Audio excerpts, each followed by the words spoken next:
So most of you already know this, but I am a programmer by trade. I write web software, mostly forum software. I do add-ons for things like that. I program primarily in scripting languages, so Perl, PHP, JavaScript, and HTML. Scripting language. These are languages that don't get compiled, languages where the code is visible for anyone who just views the source code.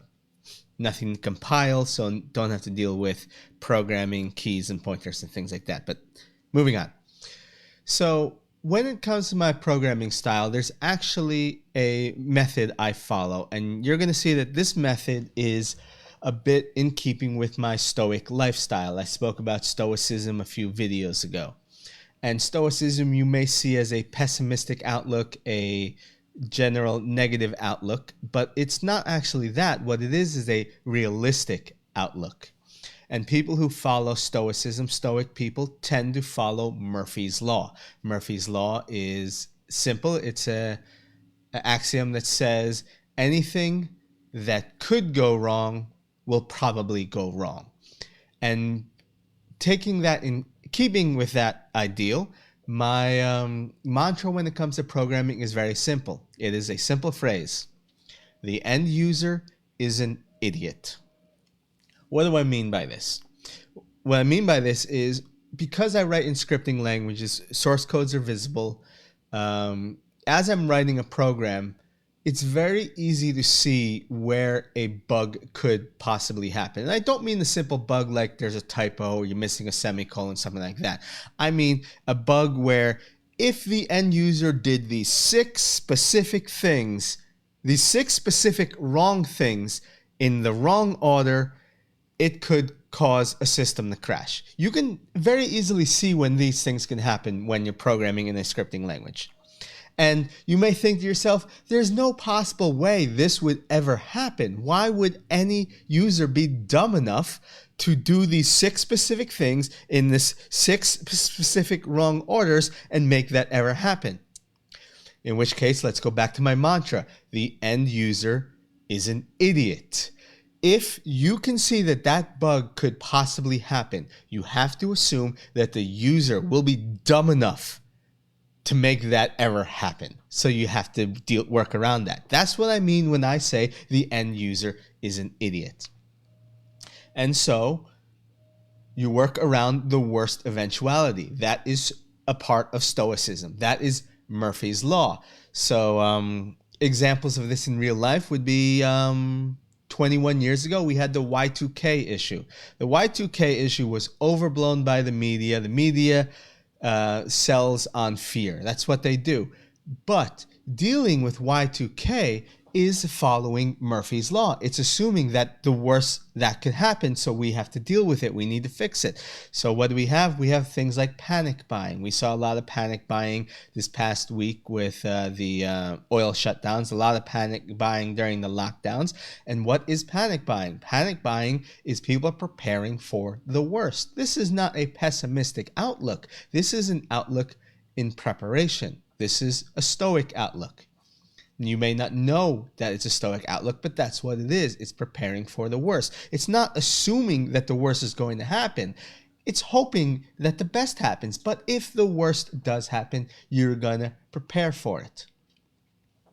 So that is just my main mantra when it comes to programming. But there is another mantra that I follow, and that is reverse from most other programmers. So when it comes to software, when it comes to pretty much anything, you'll hear a phrase that claims form follows function. What does this mean? It means you write the software, you write the functions of the software, and then after the functions are done, then you work on the form, making it look nice, cleaning it up for the end user. And I do the exact opposite. I do not follow form follows function. I instead do function follows form. Most people will do the code behind first and then the front end afterwards. And I don't agree with this. I actually do the reverse. I do the front end first and then I do the code behind after. The reason for this is, as I said, I do web-based programming, and web-based programming is primarily about the front end. It's people who are dealing with the front end people who deal with the front end don't care about the back end. They don't see how nice and clean and how your code works. They don't honestly care about how your code works unless you're writing a video game, and because your code is crap, the front end lags or responds slowly or has a low frame rate. But again, that's all about the front end. So I focus on making sure the front end works first. So I will design my front end first, and then after I got the front end to how I like it, then I will work on the code behind to seek to meet that front end. Unfortunately, there are downsides of doing it this way. It's a bit harder to add things on, to load things in. So you end up doing a lot of refactoring of code just because a lot of previous code was designed around a previous form, and forms can often change over time. But like I said, it's about the end user. And so we have things like, in reality, we can look at how Apple did things versus Microsoft. So Apple had, while Steve Jobs was running Apple, they had a mantra of something called monotony. I believe that's what Steve Jobs called it. And the idea behind monotony was, if you look at an Apple program, there is only one way to do things in Apple software. So if you need the end user to know where certain functions are, it's going to be that those functions are going to be in the same spot for every program that is on an Apple system, an Apple written program. While you look at the way Microsoft did things, every Microsoft program is different. Any piece of software written on the Microsoft platform doesn't have to follow Microsoft standards. So there can be 40 different ways of doing the same thing, all in different programs, and then you need to learn each program individually because there's no rhyme or reason or no semblance of monotony in all their software. So Apple made it so it was easier for the end user, and they mandated it amongst all their software. Now, Microsoft has since decided to adopt the mantra of monotony. That's why they have an app store, and their app store programs have a singular design, and everything follows that singular design, material design that Microsoft came up with. It's terrible because Microsoft is not good at this. They haven't been doing it for a long time. So Windows 10 is complete garbage. Their App Store is complete garbage. Their Xbox platform, which tries to follow that design, also has a horrible user interface. It's just not good because they don't have a lot of experience with it. And we can see this in things like there's something called the grandmother or the babysitter test. When you're designing a user interface for a television set or a cable box, for instance, or a smart remote, one of the important things is the grandmother or babysitter test. Could you give your remote to your home interface, to your grandmother or to your babysitter, and could they sit down on and understand it without you having to teach them anything? That's the babysitter test. Grandmother test, pretty much the same thing. Grandmother test, let's take it to the next step with instead of just your home interface with your television, let's look at your computer. If you're someone like me, you're a tinkerer, you're a programmer, you like to get into the weeds of things. Having the options to do things different ways, command line interfaces, you could recommend to me something like a Unix or a Linux interface. You could have someone like me using command line interfaces, a bash shell, things like that. But would you recommend a Linux machine to the average grandmother? No, you wouldn't. Most of the time, I don't even recommend Windows machines, and I work primarily on Windows machines. I would recommend a Chromebook for most people. I used to recommend Apples, but Chromebooks are even more monotonous than Apples, and people generally don't need to do things outside of web interfaces these days. The whole point is keeping things simple for the end user. So monotony, grandmother test, Chromebooks and Apple are much better at that than Windows or especially Linux. So keeping in with the idea of catering to the end user, and the end user is an idiot, let's talk about feature creep. This is one of my biggest sticking points, is feature creep.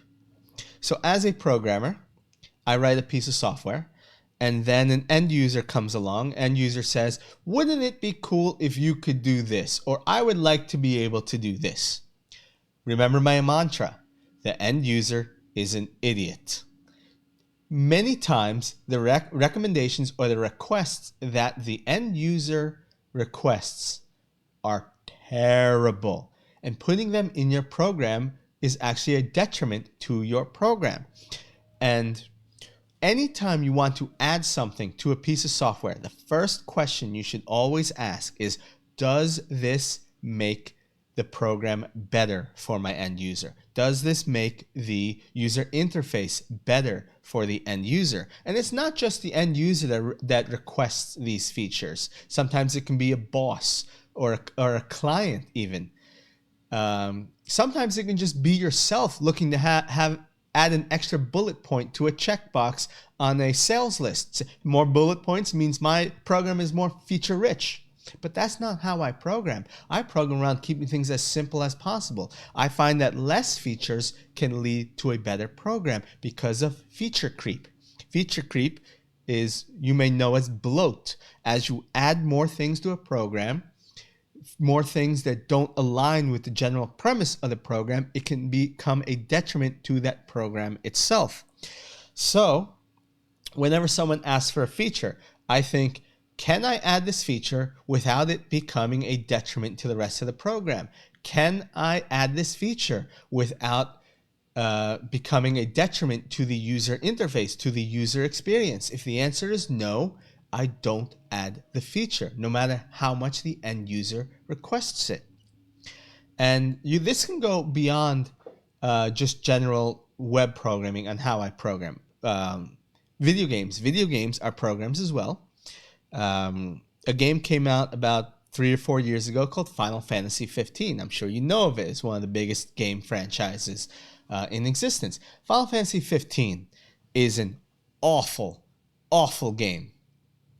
I can spend all day talking about how much I hate the structure of the game and the general game design of the game, and how they continually put things in the game which do not help the game. In fact, they actively are a detriment to the game. For instance, I have not played Royal Edition, so I'm talking about the vanilla version of the game.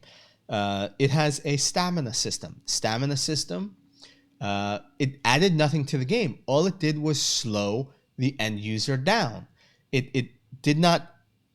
There was no element that it's not even good on a game design point, because it doesn't work with any system within the game except make it so that you can't run for more than 30 seconds without having to stop for 15 seconds to recover your stamina.